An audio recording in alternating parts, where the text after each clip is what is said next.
Jai Hind everyone. Hope so I am audible to all of you. And now,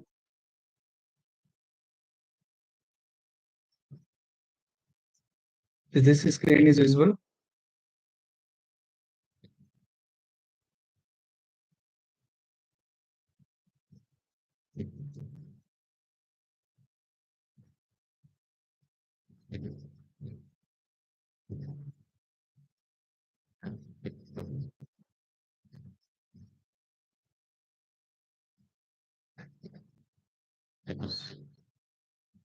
Screen is visible?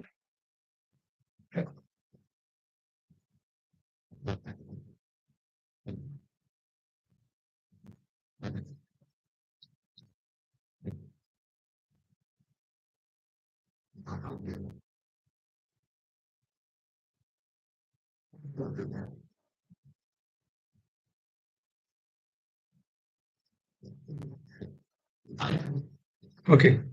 So I'm going to start the class now. And this is about the excretory product and their elimination.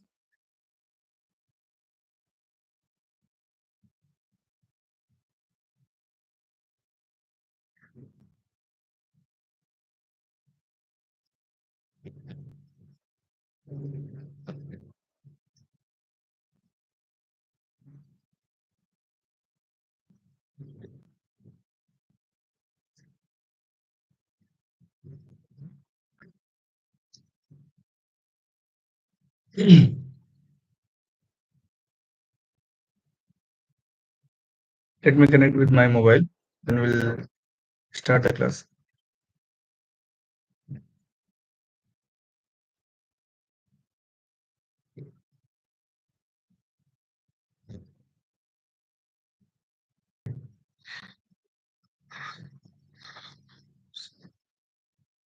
Screen is not visible. Huh?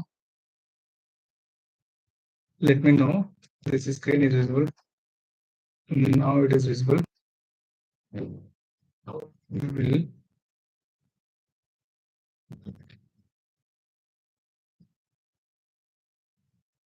It is not visible. Let me know. Okay, let's begin. So the class which is we are reading, that is excretory product and their elimination. The excretory product and their elimination is very important topic for your NEET examination. If you'll see the topic, they will ask at least 1 to 2 questions, and that will matters. And they will ask mostly from either from the hormone point of view, uh, like angiotensin or renin or regulate how it will regulate, or they will ask the urine formation. So these are the important topic which you have to read in this class. Okay. So today I'm going to teach you about the excretory product. So from where this waste coming in our body? It is from our food products. And if you'll see the biomolecule compound, which will be the biomolecule compound which will give this waste. So the feces which we are seeing, that is not actually as a waste, that is a undigested product, but the metabolic waste which you are seeing as a biomolecule metabolic waste, that are the ammonia. Okay. And this ammonia will either it come from the amino acid, or either it can come from the DNA or RNA metabolism. Okay, so this will give you the ammonia, and this ammonia is very toxic for our uh, body, and hence what we have to do, we have to eliminate this ammonia. During the course of evolution, the organism evolve themselves according to their water retention power. If any organism is able to retain more water inside of their body, then they can excrete ammonia as in the form of ammonia. Then they will called as a ammonotelic. So we'll see if a person who is living in the desert, so they have to care about water. Okay, so what they will do, try to they will try to not waste more water, and they will store that water inside the they will store that water.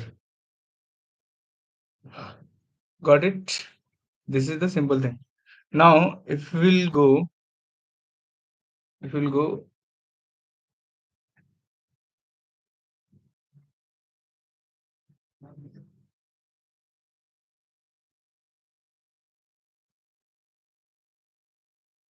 Mhm.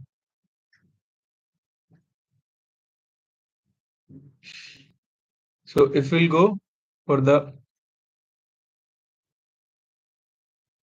if we'll go for the which type of which type of the wastes are available will be there according to the organisms. Okay, according to the uh, habitat where they are living. So if we'll see the waste which is there, waste can be ammonia. As you can see here, these are the formulas which you have to remember. If you're not remembering also, they will not ask you. But this is ammonia, and then urea, and then uric acid. So the question is that from where this uric acid, urea, and ammonia is coming.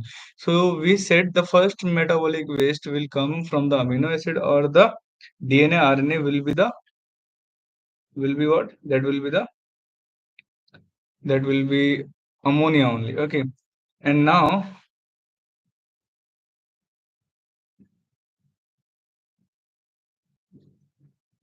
if we'll see the ammonia, that ammonia will be converted into what? Urea or uric acid. Okay, the ammonia will be converted into urea or uric acid. So the ammonotelic animals are the animals which can, sorry, something happened. Now it is visible. Yes, it is visible. Huh? So the ammonia or ammonotelic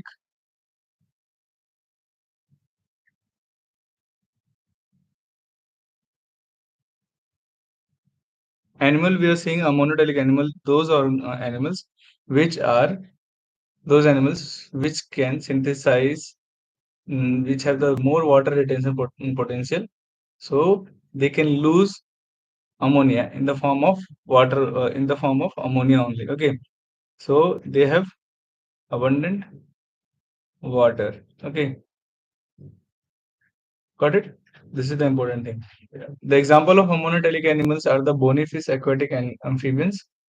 These are the monotelic organisms. Don't relate with the organism with their water surroundings. We are saying, if I am saying water is more, it doesn't mean the water will be more in the surrounding of that animal. It means the water retention capacity will be more in the body of that organism, not in the surrounding. Okay, so water content will be very higher in that monotelic organism. So they can release the waste in the form of ammonia only. So that is called ammonotelic. Now, if you see the organism which cannot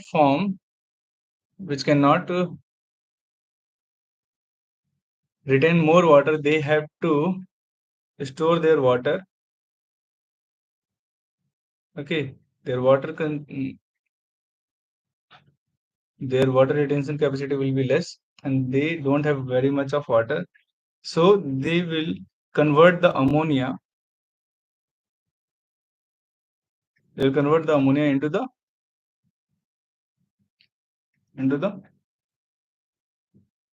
urea. They will convert the ammonia into urea. Got it? This is the important point. Now, because this, if you will form a urea, it doesn't require more water, not require more water in comparison to ammonia. So they will release as a form of urea. Then this type of organism will called as what? Ureotelic. What they will call? They will called as a ureotelic. Are you getting my point? Now, if we will see the organism which have very less water, which have very less water, then what we can do? We have to store more water in it. So we can, that type of organism cannot like waste their water simply. So what they will do? They will convert even the urea into a paste. So here water content is very less in their body. So you will convert the NH3 directly into the uric acid. Okay. So uric acid, this uric acid what is this uric acid is required very less water. Okay. Required very less water. I will just write it will used as a, it will excrete as a paste. It will excrete as a paste, and that type of organism will called as what? That type of organism will called as a,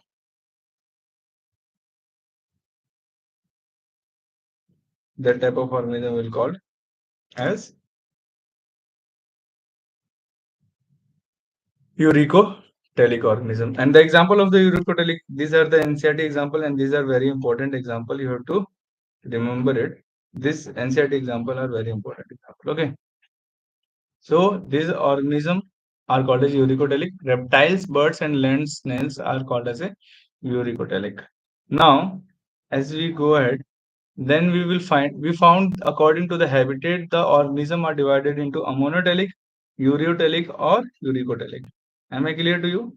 Now, if you see the excretory organ, according to the course of evolution, like how the organism evolved to excrete their waste product, they, you can see the organism are either protonephridia, or the organism can be having excretory organ like a protonephridia, like nephron we have. Okay, so that is a pre-nephron. Protonephridia means like a initial type of nephron which are not exactly a matured or not completely transformed nephron, not completely active nephron. Okay, so that is a development of a nephron we are seeing. So the development of nephron as the protonephridia was there in the platyhelminthes, amphioxus, and the rotifers and some annelids.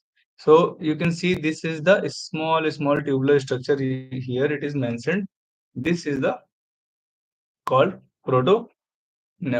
Okay, so this is the flame cells, nucleus, and then it is modified into a cilia. Along with that, it will having a tube cell and their excretory pores. Okay, so hope so you can see this. If you are unable to see this, I will enlarge this.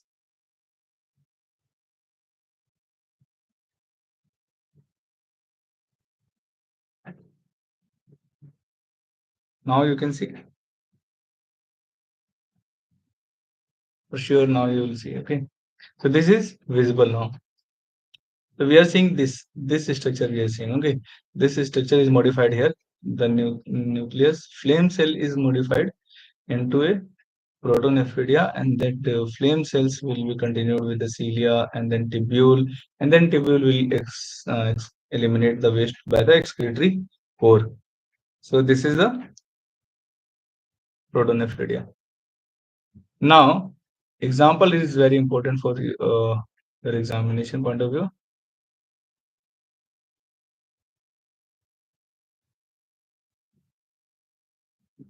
Okay. Example is very important. Now, the another example, another development in the protonephridia is that nephridia. If you see this nephridia is just a modification of a protonephridia which is present where, which is present in the earthworm and other annelids. What about the organism before the before the earthworm, like lower organism than the earthworm? They have a protonephridia, and lower organism than the uh, lower organism than the platyhelminthes, like a porifera, cylindrata. They don't have that type of excretory organ. They will directly eliminate their excretory product in their surroundings by water circulation. Okay, So the examples of this protonephridia are the platyhelminthes, amphioxus, rotifers, and some annelids. The diagram you are seeing, that is a planaria. So don't forget to remember this planaria. This is your planaria. Okay, planaria have a highly regenerating power. Okay. Now nephridia, if you see this nephridia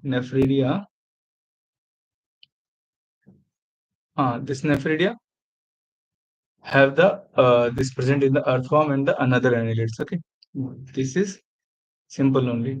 So you can see the diagram. If you see, there are, I just want to highlight this small things you can see. These are the small development of the nephridia. Okay, they have a nephridia, and this nephridia is not a complete nephron, but it is just a modification of a protonephridia. Got it?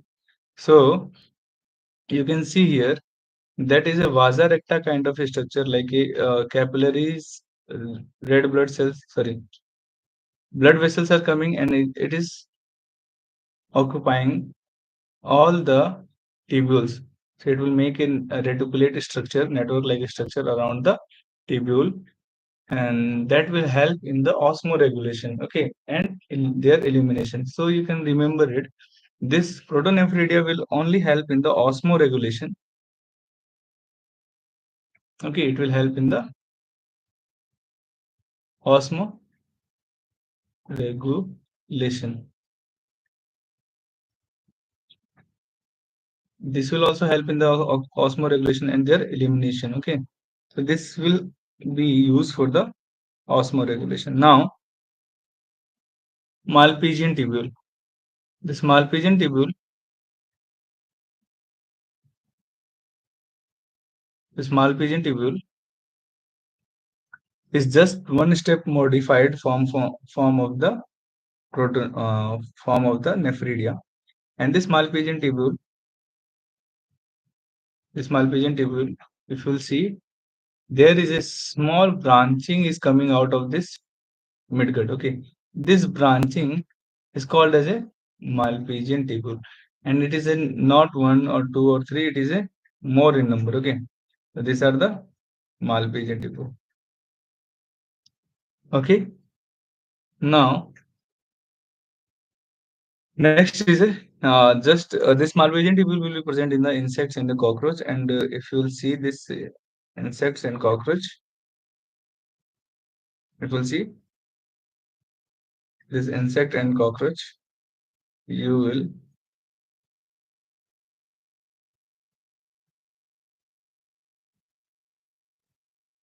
you will find that Malpighian tubule will be there in this.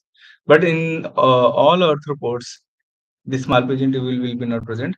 In some arthropods, the modified formation of the Malpighian tubule will be there. That is called as a green gland, and that will be present in the prawn.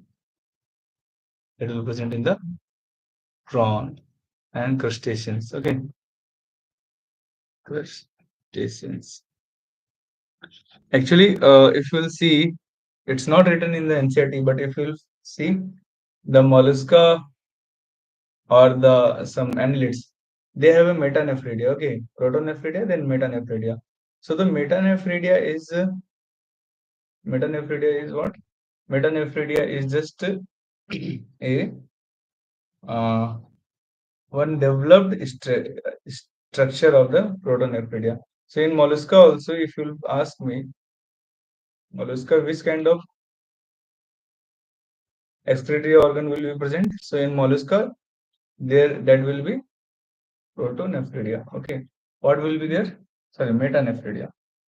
Metanephridia. And in case of echinoderms, echinoderms. In case of echinoderms, which excretory organ will be present? You can comment. But echinoderma and dermata doesn't have any specialized excretory organ. They will use their water vascular system for excretion. Okay, water vascular system they will use. Okay, got it. And other than this, now onwards after echinoderms, we have it like fishes. Okay, so chordate, if you'll see, the chordates will have the excretory organ like what? Which excretory organ they will have? The chordates will have excretory organ like kidney, then gills, that they will eliminate their excretory product like by skin also. Okay, cutaneous skin, and that is important also to remember that some amphibians can excrete their excretory product with the skin also. Okay, and here this can also eliminate with the cutaneous skin. This will also for excretion. Okay, for excretion. Okay, so this is the important one. So for now, I think for today's class this is enough. In tomorrow class we will see the kidney structure, kidney structure, and urine formation. So thanks for watching till now, and we will meet in the next class. Jai Hind.